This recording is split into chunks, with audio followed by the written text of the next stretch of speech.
마가복음 4장 30절 32절까지 우리 같이 읽으시겠습니다. 또 이르시되 우리가 하나님의 나라를 어떻게 비교하며 또 무슨 비유로 나타낼까? 겨자씨 한 알과 같으니 땅에 심길 때에는 땅 위의 모든 씨보다 작은 것이로다. 심긴 후에는 자라서 모든 풀보다 커지며 큰 가지를 내나니 공중의 새들이 그 그늘에 깃들일 만큼 되느니라. 아멘. 오늘은 하나님 나라에 대해서 함께 우리가 이제 살펴보면서 하나님 나라를 오늘 본문 말씀에서 우리에게 가르치는데, 하나님 나라에 대해서 한마디로 신세계라고 이렇게 오늘 본문이 우리에게 가르쳐 주십니다. 마가복음 4장에 이제 하나님 나라가 주제인데, 이 하나님 나라는 어떤 나라냐? 한마디로 무슨 세계요? 신세계다. 이제 이렇게 가르치는 겁니다. 우리 주일학교 아이들 부르는 찬송에 이런 찬송이 있습니다. 뭐 다 아시겠지만, 돈으로도 못 가요 하나님 나라, 힘으로도 못 가요 하나님 나라, 거듭나면 가는 나라 하나님 나라, 믿음으로 가는 나라 하나님 나라. 2절에는 벼슬로도 못 가요 하나님 나라, 지식으로 못 가요 하나님 나라, 거듭나면 가는 나라 하나님 나라, 믿음으로 가는 나라 하나님 나라. 여러분, 하나님 나라는 오직 예수 그리스도를 나의 구세주로 믿고 그 믿음으로 인하여서 가는 나라인 줄로 믿습니다. 하나님 나라는 믿음으로 가는 나라 말이에요. 그런데 예수님이 이 하나님 나라가 믿음으로 가는 나라다라고 하는 것을 가르칠 때만 해도 이스라엘 백성들, 유대인들은 그렇게 믿지를 않았습니다. 그 당시 이스라엘 백성들과 유대인들은 하나님 나라를 들어가려면 오직 모세의 율법을 지켜야만 들어갈 수 있다, 그렇게 굳게 믿었습니다. 즉, 율법을 지키는 게 나쁜 게 아니에요. 그 율법을 지키는 주체가 누구냐? 내가 되고 내가 하는 내 행위로 인해서, 그래 내가 하는 것에 따라서 하나님의 은혜와는 상관없이 내가 얼마나 잘해야 되느냐, 내가 얼마나 열심히 해야 되느냐, 내가 얼마나 내 행위에 의해서 들어가는 나라를 하나님 나라라고 생각했습니다. 그런데 오늘 예수님께서 그렇게 믿는 이스라엘 백성들, 유대인들에게 한마디로 이 비유를 들어서 말씀하시면서 하나님의 나라는 그렇게 들어가는 나라가 아니다, 그렇게 하나님이 말씀하시는 거예요. 이스라엘 백성들이 그때 당시에 생각하고 있던 하나님 나라는 그러면 어떻게 들어가느냐, 그걸 좀 더 구체적으로 살펴보면 그 첫 번째가 오직 이스라엘 백성들만을 위한 나라가 하나님 나라다, 그렇게 생각했습니다. 그래서 구세주가 오시면, 메시아가 오시면 모든 나라들을 전부 다 물리치시고 오직 이스라엘 백성들을 가장 강력한 나라, 가장 위대한 나라로 세워주시고 우뚝 모든 나라 중에 나라로 만들어주실 것이 바로 하나님의 나라다. 그 하나님의 나라가 이스라엘 나라의 회복이다, 이렇게 믿었어요. 그래서 마태복음 20장 21절에 보시면 예수께서 이르시되 무엇을 원하느냐? 이르되 나의 이 두 아들을 주의 나라에서 하나는 주의 우편에 하나는 주의 좌편에 앉게 명하소서. 주의 우편에 주의 좌편에, 주님이 나라를 세우신 하나님 나라, 그 나라의 우편에 좌편에, 요즘 우리가 쓰는 말로 하면 우의정 좌의정, 비서실장 뭐 이런 식으로 가장 요직에 앉는 하나님의 나라가 이 땅에 세워져서 가장 강력한 나라가 될 때 한 자리 차지하겠다, 이 말이죠. 그리고 마가복음 10장 37절 말씀에도 이렇게 말씀합니다. 여짜오되 주의 영광 중에서 우리를 하나는 주의 우편에 하나는 좌편에 앉게 하여 주옵소서. 예수님의 제자들도 예수님을 따라다니면서 예수님이 세우시는 하나님 나라가 세워지면 자기들도 그 자리에서 한 자리 하고 싶은 그런 마음이 있음을 솔직하게 나타내는 거예요. 이스라엘 백성들이 생각하고 있던 하나님의 나라는 어떤 영적인 미래적인 하나님 나라가 아니라 앞으로 이 땅에 세워질 이스라엘 나라의 강력한 나라, 그 나라에서 자기들이 한 자리 차지하고 싶은 거예요. 그리고 이스라엘 백성들이 생각하고 있던 하나님의 나라 두 번째는 오직 이스라엘 백성들만이 들어갈 수 있는 나라가 하나님 나라다, 이렇게 생각했습니다.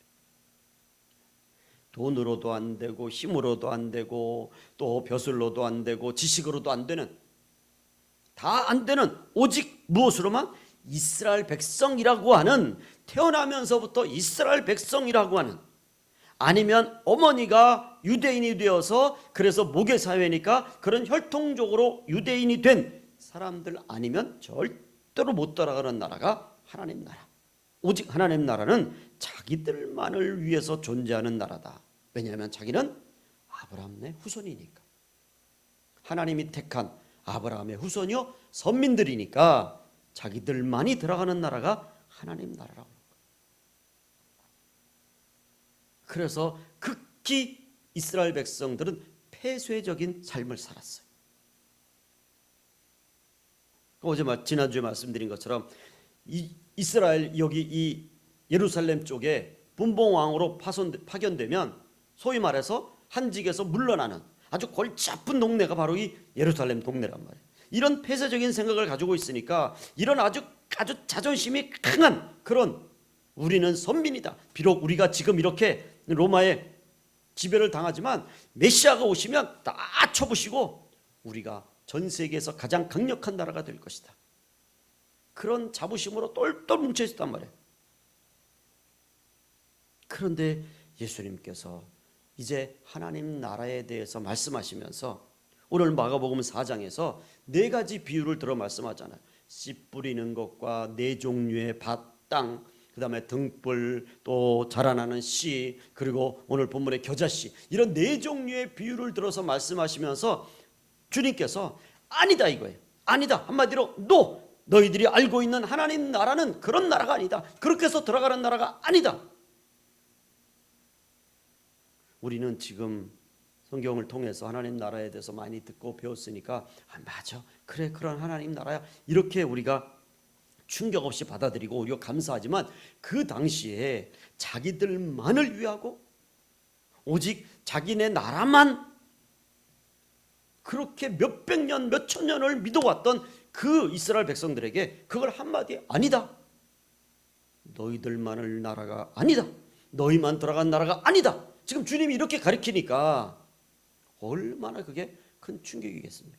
마치 저 북한에서 어려서부터 그 주체 사상을 배워서 막 그냥 그 세뇌가 돼가지고, 물론 지금은 북한도 많이 이 세상의 모든 정보들을 알고 있지 않습니까? 그런데 그 폐쇄되기 전까만 해도 거기서 북한에서 나와가지고 대한민국 맨날 못 산다고 그러고 대한민국 맨날 자기네보다 못 산다고 그러는데 세상에 나와보니까 휴게소 화장실이 자기네 나라, 그 얼마나 그 충격이 크겠어요. 여기가 미국인지 여기가 그것보다 사실은 1000배 만배는 더 큰 충격이 지금 이스라엘 백성들에게 전해지는 거예요. 예수님이 가르치시는 이 하나님 나라가, 예수님이 가르치시는 진짜 하나님 나라가 오늘 4가지로 본문에 소개되어 있습니다. 그 첫 번째가, 하나님 나라에 대한 주님의 가르치심 첫 번째는 하나님 나라는 풍성한 나라다, 하나님 나라는 축복의 나라다, 그걸 가르쳐줘요.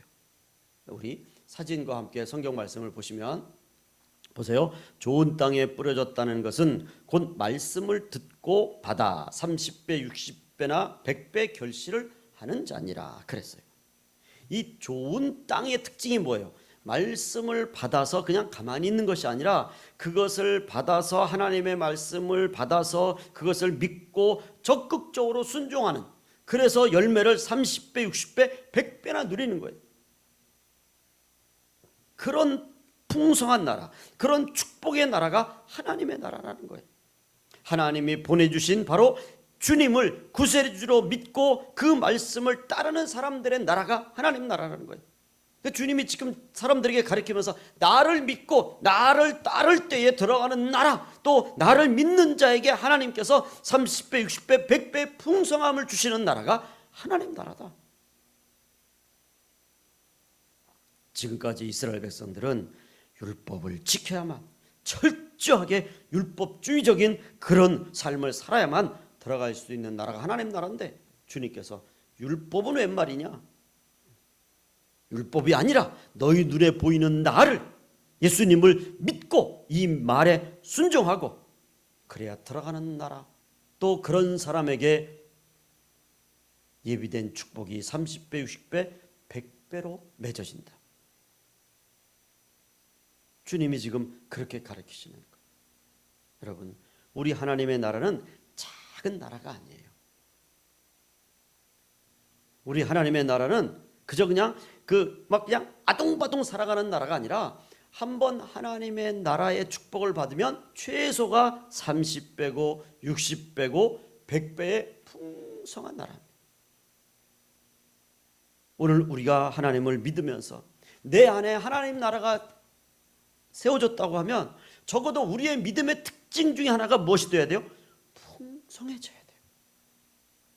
우리 믿음의 특징 중에 하나가 풍성함으로 바뀌어져야 돼요. 말하는 것도 좀 풍성해져야 되고, 여러분 좀 나누고 베푸는 것도 좀 풍성해져야 되고, 비록 호주머니에 빈털털이지만 말이라도 풍성하게 하는 거예요, 여러분. 그러면 하나님이 뭐예요? 말한 대로 채워주는 거예요. 맨날 없다 그러면 안 돼요, 여러분. 우리가 하나님의 풍성함을 믿고, 그래 나도 하나님께서 풍성하게 채워주셔서 나도 더 많이 베풀고 더 많이 나누고 더 많이 하나님의 사역에 감당할 수 있다, 그렇게 고백하고. 왜? 하나님 나라는 풍성한 나라니까. 내 안에 풍성함이 있는 거니까. 그러니까 사람이 풍성해져야 돼. 예수 믿으면 믿을수록 자꾸 쫌팽이처럼 그렇게 되면 안 돼요. 그런데 여러분, 오늘 예수 믿는 사람들을 주변에서 뭐라고 그러죠? 그냥 자기네들만 안다고 그래. 우리 그런 소리 많이 듣잖아요, 주변에서. 그런데 하나님 나라는 풍성한 나라예요. 여러분, 풍성하다는 것을 꼭 우리는 물량적으로만 생각하는데, 물론 그것도 풍성한 거죠. 그런데 아무리 풍성해도 내 마음이 가난하면 가난하잖아. 그런데 비록 부족해도 내 마음이 풍성해요. 그렇기 때문에 하나님 나라는 먼저 내 안에서 풍성함과 부요함이 있어요. 하나님 나라가 믿음 안에 있는 분들은 풍성해지는 거예요. 여러분, 풍성한 믿음의 사람들이 되시기를 주의 이름으로 부탁을 드립니다. 두 번째로, 그래서 바울이 이 하나님 나라의 비밀을 알고 나서 바울이 이렇게 고백합니다. 디모데후서 4장 7절 이하에 보면, 나는 선한 싸움을 싸우고 나의 달려갈 길을 마치고 믿음을 지켰으니 이제후로는 나를 위하여 의의 면류관이 예비되었으므로 주 곧 의로우신 재판장이 그날에 내게 주실 것이며 내게만 아니라 주의 나타나심을 사모하는 모든 자에게도니라. 아멘. 면류관은 여러분 풍성하지 않습니까? 우리가 올림픽에서 면류관을 따와요, 금메달을 따와요. 그러면 금메달 하나만 그냥 달랑 받고 말나요? 아니에요. 거기는 뭐가 있죠? 부와 명예와 또 권세와 인기와 부러움과 존경함이 그거 하나에 다 들어가 있는 거예요. 그래서 금메달을 따면 어떤 때는 병역도 면제해주고, 금메달을 따면 카퍼레이드. 저희 어렸을 때는 올림픽 나가서 메달 하나 따오면 막 카퍼레이드 했어요. 그죠? 요즘엔 이제 그런 거 안 하는데 아마 기억나실 거예요. 카퍼레이드 했어요. 저 김포공항에서부터 저 청와대까지 카퍼레이드 해가지고 나와가지고 막 흔들고 난리가 났어요. 그리고 그 선수들 중에서 처녀 총각이 대부분이잖아요. 그런 막 1등 신랑감에 1등 신부감에 여러분, 의의 면류관이 예배됐다는 것은 단순히 칭찬만 돼 있는 것이 아니라 그 안에 하나님이 주시는 면류관 안에 풍성함이 있다는 거예요. 부요함이 있다는 거예요. 하나님 나라는 부요한 나라예요. 풍성한 나라예요. 그 하나님 나라를 우리가 내 안에 모시고 사는데, 여러분, 우리가 먼저 내 안에 믿음이 부요해져야 되고, 내 안에 인격이 부요해져야 되고, 내 마음에 사랑이 좀 넉넉해져야 되고, 내 마음에 여유가 좀 넉넉해져야 돼요. 그리고 두 번째, 오늘 주님이 가르치시는 하나님 나라는 바로 하나님 나라의 확장성이라는 거예요. 확장성이라는 말은 보세요. 예수님께서 이런 비유를 들으시는 거예요. 봐라, 사람이 등불을 가져오는 것은 말 아래나 평상 아래 두려하지 함이 아니고 등경 위에 두려함이니 드러내려 하지 않고는 숨긴 것이 없고 나타내려 하지 않고는 감추인 것이 없느니라 그랬습니다. 여러분, 등경 아시죠? 저는 서울에서 살았기 때문에 잘 모를 뻔했는데, 초등학교 때, 국민학교 때죠, 방학 때만 되면 그 다음 날 짐을 싸가지고 우리 아버님이나 할아버님이 저를 외갓집, 저 강촌이라고 하는, 강촌에서 조금 더 들어가요. 한 10리 정도 더 들어가요. 거기가 저희 외갓집인데 거기에 떨구르고 그냥 가시는 거예요.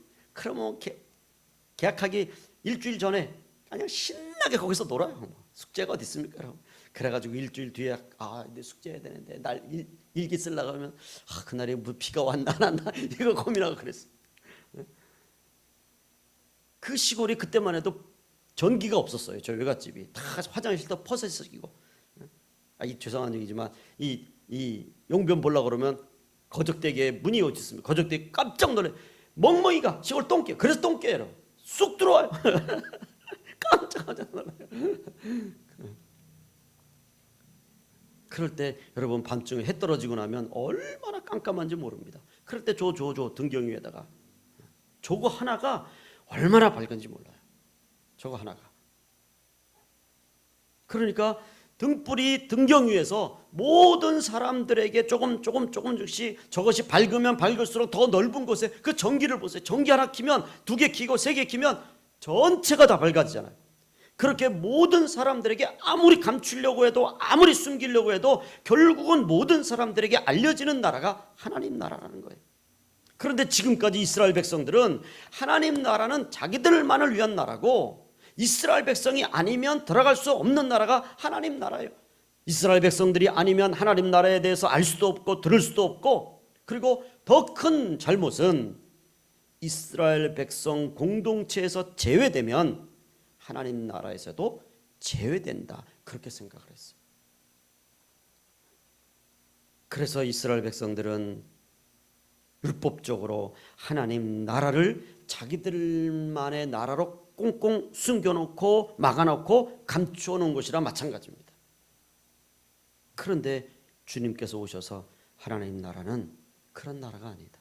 어느 한 나라만을 위한 나라가 아니라 하나님 나라는 이제 하나님이 선택한 아브라함을 통해서 예루살렘과 온 유대와 사마리아 땅끝까지 이르러 점점 확장되어 나가는, 점점 더 커지고 점점 넓어지는 그런 하나님의 나라다. 너희들이 아무리 율법적으로 하나님 나라를 너희들만을 위한 나라로 묶어놔도 결국에 하나님 나라는 점점 더 넓어지고 점점 세계적으로 더 퍼지고 더 많은 사람들이 하나님 나라의 이 축복의 은혜를 알아갈 것이다. 그래서 주님께서 등불의 비유를 들어서 하나님 나라가 더욱더 확장될 것을 가르쳐 주시는 것. 여러분, 하나님 나라의 이 확장성, 이것 때문에 이스라엘 백성들이 율법적으로 하나님 나라를 꼭꼭 숨겨놨어도 하나님 나라가 예루살렘을 통해서 그 중동 지역에서 또 유럽에서 아시아에서 우리나라까지 확장되어 전해져서, 그래서 우리 귀에까지 들려지고, 그래서 그 하나님 나라의 복음을 우리가 믿고, 그래서 우리도 하나님의 자녀가 된 줄로 믿습니다. 그래서 하나님 나라는 이 하나님 나라가 내 안에 세워지고 하나님 나라가 세워진 우리 교회는 자꾸 지경을 넓히는 거예요. 다른 종교는 그 득도를 하려면 자꾸 산으로 기어 들어가야 돼요. 모든 걸 다 끊어야 돼요. 오욕칠정을 다 막아야 돼. 그래서 옷도 버리고 머리도 깎고 다 옷도 갈아입고 그냥 머리부터 발끝까지 딱 갈아입고 산속으로 들어가서 먹는 것도 그냥 괜히 세상 음식 먹으면 그냥 힘이 나서 혈기가 나서 잡생각이 들을까 봐 먹는 것도 생식만 하는 거예요. 그런데 주님이 가르치시는 나라는 아니에요.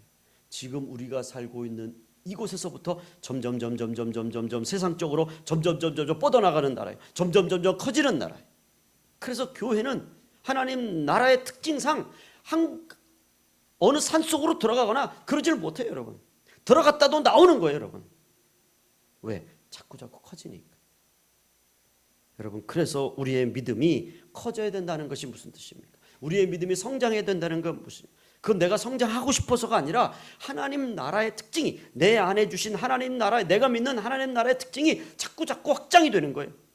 그래서 믿음이 성장하고 또 우리의 삶이 성장하고 신앙의 인격이 성장하고 성숙해지는 거예요. 여러분, 우리를 통해서 우리에게까지 하나님 나라가 전해진 것처럼 이제 우리를 통해서 또한 이 하나님 나라의 구원의 빛이 우리 이웃 가운데에 또 세계 열방 가운데 전해지는 그런 역사가 있어야 될 줄로 믿습니다. 그리고 세 번째, 하나님 나라에 대해서 주님이 가르치시는 것은 하나님 나라의 생명력이에요. 생명력. 이 생명력은 또 다른 말로 하면 이제 자생력이라고 그러죠. 자, 보세요. 26절 말씀해 보시면 또 이르시되 하나님의 나라는 사람이 씨를 땅에 뿌림과 같으니 그가 밤낮 자고 깨고 하는 중에 씨가 나서 자라되 어떻게 그리 되는지를 알지 못하느니라. 씨가 자라는 것을 알지 못한다는 거예요. 그런데 보세요. 율법은, 법이라고 하는 것은 지켰는지 안 지켰는지 분명히 알 수 있어요.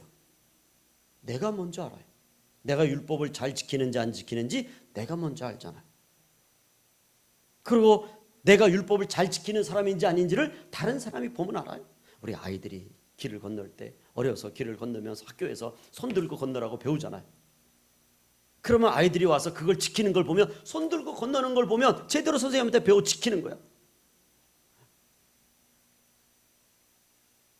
그러니까 율법은 모든 사람이, 나는 물론이고 내 주변 모든 사람들이 그 율법을 얼마나 잘 지키는지, 그래서 그 율법에 의해서 내 삶이 얼마나 잘 달라지는지를 다 볼 수 있어요.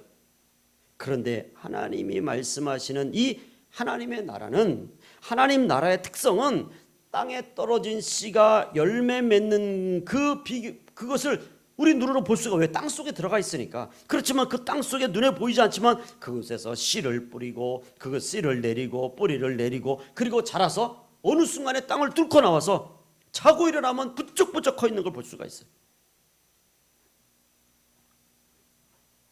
종종 어떨 때는 우리가 씨를 심고 나서도 잊어버릴 때가 있지 않습니까?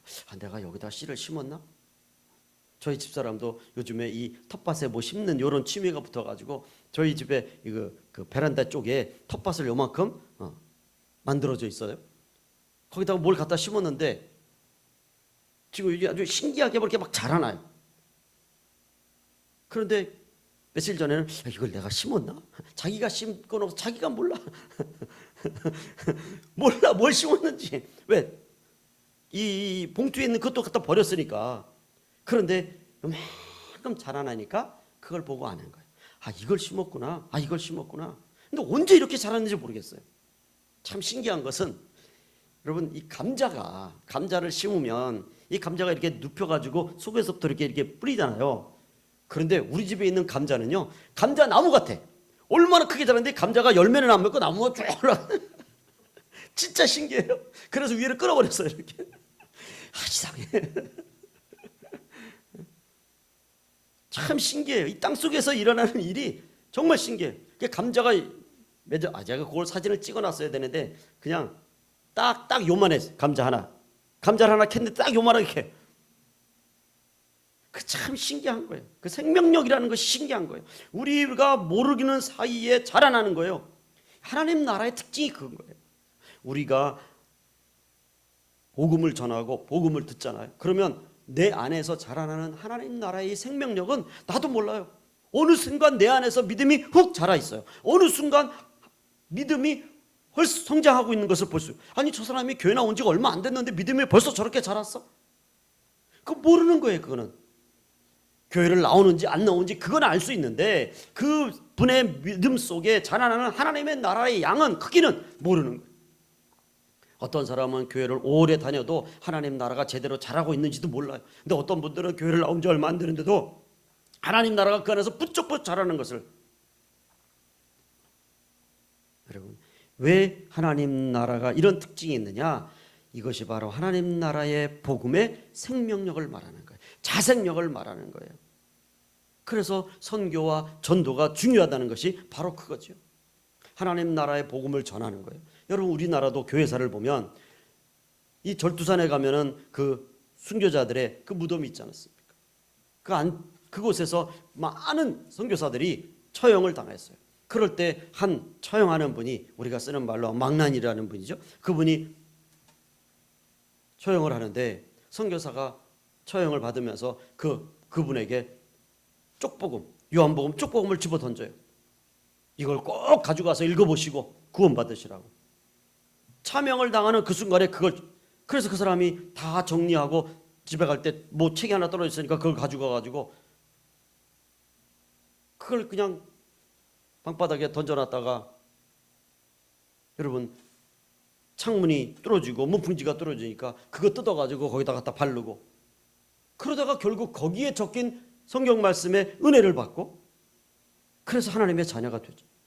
이런 경우가 놀라운 이런 신비한 일들이 하나님 나라의 생명력이 있기 때문에 던져지면 들려지면 또 뿌려지면 누구도 모르는 사이에 어떤 사람에게 어떻게 자라는지 아무도 모르는 거예요. 그래서 여러분 세상에 제 마음속에 저를 예를 들면 제 마음속에 하나님의 나라가 이렇게 자라서 제가 목사가 될 줄은 저 자신도 몰랐어요.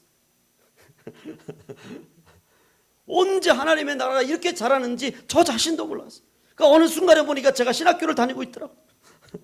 신학교를 다니면서도 주변에서 신학교나 제대로 졸업할까 그렇게 생각한 적이 많았습니다. 참 신기한 게 하나님 나라예요. 이 하나님 나라의 생명력은 하나님 나라에 대해서 전해지면 그 안에 있는 생명력이 어떻게든지 그 마음밭에서 뿌리를 내리고 열매를 맺게 한단 말이죠. 그래서 우리가 전도와 선교를 반드시 해야 되는 이유가 복음의 씨앗이 떨어지면 그 떨어진 곳에 누군가에게는 심겨져서 그 심겨진 믿음 속에서 구원의 열매가 맺어지고 거기에 하나님 나라가 확장되어지고 하나님 나라가 넓어지는 거예요. 오늘 하나님 나라는 점점 생명력을 가지고 우리 안에서 자라고 있고 또 우리가 자라는 이 하나님 나라의 은혜를 인해서 우리도 부지런히 복음을 전하고 또 사람들이 듣던 안 듣던 복음을 부지런히 전하면 반드시 하나님이 준비시켜 놓으신 그 마음밭에 떨어지면 그 마음밭에서 구원의 열매가 자라는 줄로 믿습니다. 그래서 우리는 전도할 때 어느 대상만을 정해놓는 것이 아니라 그냥 마구잡이로 막 뿌리는 거예요. 씨 뿌리는 게 그거지 않습니까? 좋은 땅만 골라서 뿌리는 게 아니라 그냥 휙휙 갖다 뿌려요. 그래서 때를 얻든지 못 얻든지 우리가 나가서 복음을 전하고 그냥 지나가는 말로 전하고 엘리베이터 안에 전하고 던져놓으면 생명력이 있는 밭에 떨어져서 그 생명력이 자라는 거예요. 그래서 오늘 우리에게까지 떨어져서 내 안에서도 이렇게 자라게 된 줄로 믿습니다. 마지막으로 하나님 나라에 대한 주님의 가르치심은 이게 무슨 단어로 표현하면 좋을까? 그러다가 제가 표현할 말이 딱히 이것뿐이 없는 것 같더라고요. 광활함. 높고 크고 넓은 거예요. 오늘 본문 말씀에 보면 겨자씨 한 알과 같으니 땅에 심길 때에는 땅 위의 모든 씨보다 작은 것이로되 심긴 후에는 자라서 모든 풀보다 커지며 큰 가지를 내나니 공중의 새들이 그 그늘에 깃들일 만큼 되느니라. 여러분 겨자씨예요. 저 손톱 위에 올려진 씨가 겨자씨예요. 죄송스러운 표현이지만 우리가 작은 거, 아주 작은 거 그걸 얘기할 때 뭐라죠? 모래 같다, 티끌 같다, 조금 애들 쓰는 말 코딱지만하다 그렇게 표현하지 않습니다. 코딱지만 해요. 정말 저게 결코 작은 게 아니잖아요. 뭐 겨자씨만 그러겠습니까? 다른 씨들 중에서 더 작은 씨도 있을 수 있겠죠. 그런데 저 씨가 심겨져서 큰 가지를 내서 공중의 새들이 그곳에서 깃들이는 거예요. 하나님 나라를 사람의 지식이나 학문이나 사람의 어떤 그런 자로 셈해서는 안 된다는 거죠. 여러분, 사람의 1cm가 하나님의 1cm와 같다고 생각해서는 안 되는 거예요. 제가 신앙생활을 조금 하면서 깨달은 은혜 가운데 하나가 바로 이거예요. 우리가 생각하는 1cm와 하나님이 생각하는 1cm가 다른 거예요. 그런데 자꾸 우리는 우리의 센치로 자꾸 하나님을 재단하려고 그래요. 하나님의 역사와 하나님의 섭리를 자꾸 측정하려고 그래요. 여러분, 그래서는 큰 하나님은 우리의 생각을 초월하시고 우리가 짐작할 수 없는 하나님이시고, 그래서 그 하나님의 나라 또한 우리가 마음대로 생각해서는 안 되는 나라가 하나님의 나라인 줄로 믿습니다. 하나님의 나라에는 어마어마한 축복이 숨겨져 있습니다.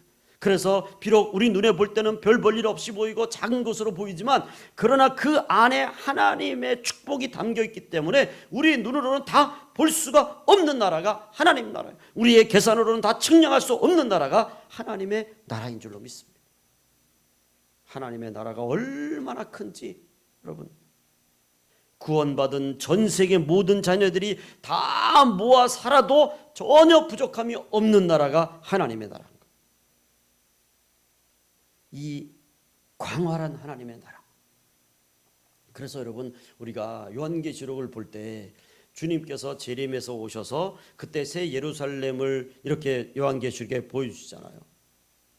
그 새 예루살렘의 층 크기가 거기 나왔는데, 여러분 그 크기를 요한이 볼 때 사람의 그때 당시에 그 치수 있잖아요. 내 눈으로 볼 때는 그러니까 사람의 치수로 그걸 해놓은 거지, 그 사람의 치수를 그냥 사람의 치수로 똑같이 보면 안 되는 거예요. 비록 작은 사람의 치수지만, 사람이 잰 치수지만 그 안에 하나님이 숨겨진 비밀이, 하나님 나라의 비밀이 있기 때문에 그 안이 얼마나 크고 얼마나 넓은지는 그건 들어가 봐야 아는 거예요. 이 광활한 하나님의 나라가 오늘 우리같이 이렇게 작은 이 우리의 믿음에 심겨졌다는 게 이게 말이나 되겠습니까? 그러니까 하나님의 이 광활한, 이 크고 이 위대하고 넓고 넓은 이 하나님의 나라가 우리 가운데 있기 때문에 여러분, 우리의 믿음이 항상 지금에서 만족하면 안 된다는 거예요.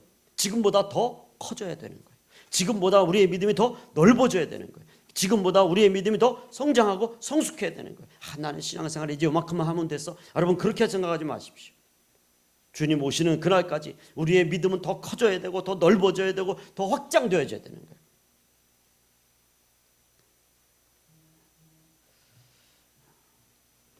마지막 결론으로 저는 이렇게 결론을 맺고 싶습니다. 저희 외손자가 이제 9개월쯤 되는데 조금씩 이유식을 해가면서 음식을 이렇게 조절을 해가요. 종종 이제 할아버지 입장에서 아이스크림 먹고 그럴 때 우리 지 엄마는 그냥 절대 단 거 주면 안 된다고 그러는데, 이 사람이 하지 말라 그러면 더 하고 싶은 마음이 있는 거야. 그러면 나만 그냥 단 거 먹으니까 미안해서, 그래서 아이스크림 조금 더 몰래 솔직히 몇 번 줬어요 내가. 그랬는데 어느 순간부터 얘가 음식 차리는 거 이거 보면 그냥 확 달라드는 거예요. 그런데다가 만약에 조금 더 이제 저기 해가지고 초콜릿 맛을 봤다? 그러면 세상 말로 눈이 뒤집히는 거지 이제. 그야말로 지금까지 이유식 그렇게 먹다가 초콜릿 맛을 보면 그 아이에게는 맛에 대한 신세계가 펼쳐지는 거예요. 여러분 그렇지 않습니까? 바로 이 신세계라는 거예요. 신세계. 하나님 나라가 우리에게는 신세계예요. 여러분. 이스라엘 백성들만을 위한, 이스라엘 백성들에서도 율법을 철저하게 지켜야만 들어가는 그런 나라인데, 주님께서 그게 아니다. 주님을 믿고 주의 말씀에 순종하고 그 말씀을 붙잡고 나가는 모든 사람들은 다 하나님의 나라에 들어갈 수 있고, 하나님 나라는 그저 그냥 하나님의 나라에 들어간 사람들, 그 사람들 안에서 하나님이 주는 축복은 어마어마한 놀라운 하나님의 축복이 담겨 있다고 그렇게 주님이 가르치시는 거예요. 그러니 주님 주위에 모여있던 많은 사람들이 그 말씀을 듣고 얼마나 충격을 받겠습니까? 특별히 서기관들과 바리새인들, 그 당시에 어떤 지도자들은 큰 충격을 받는 거예요. 하나님의 나라는 신세계입니다. 우리에게 주신 하나님의 나라의 약속도 신세계. 그래서 우리는 하나님의 나라에서 산다고 하는 것은 신세계에서 사는 사람들이에요. 그래서 우리는 하나님 나라의 그 넓고 크고 풍성한 이 부요함을 우리가 간직하고 살아가는, 그래서 우리의 믿음도 우리의 삶도 좀 여유로워지시고 우리의 믿음도 좀 넉넉해지시고 또 말하시는 것이나 행동하시는 것 모든 면에서 좀 여유있게 좀 풍성하게 그렇게 하나님 나라의 특징을 드러내시며 살아가시기를 주의 이름으로 간절히 부탁을 드립니다. 기도하겠습니다. 아버지 하나님, 하나님 나라의 이 비밀을 저희들에게 알려주셔서 감사를 드립니다. 하나님 나라의 비밀을 간직하고 살아가는 저희들에게 이 하나님 나라의 부요함과 풍성함을 저희들이 늘 맛보고 누리며 또 하나님 나라의 특징을 드러내며 살아가는 우리 모두가 되게 해주시옵소서. 예수님의 이름으로 기도 올리옵나이다. 아멘. 이제는 우리 주 예수 그리스도의 은혜와 하나님 아버지의 무한하신 사랑하심과 성령님의 충만 역사하시는 은혜가 이 한 주간도 하나님 나라의 자녀가 되고 하나님 나라를 간직한 하나님 나라의 백성답게 살아가는 우리 가나안의 모든 주의 자녀들 발걸음 위에 이제로부터 영원토록 함께 계실지어다.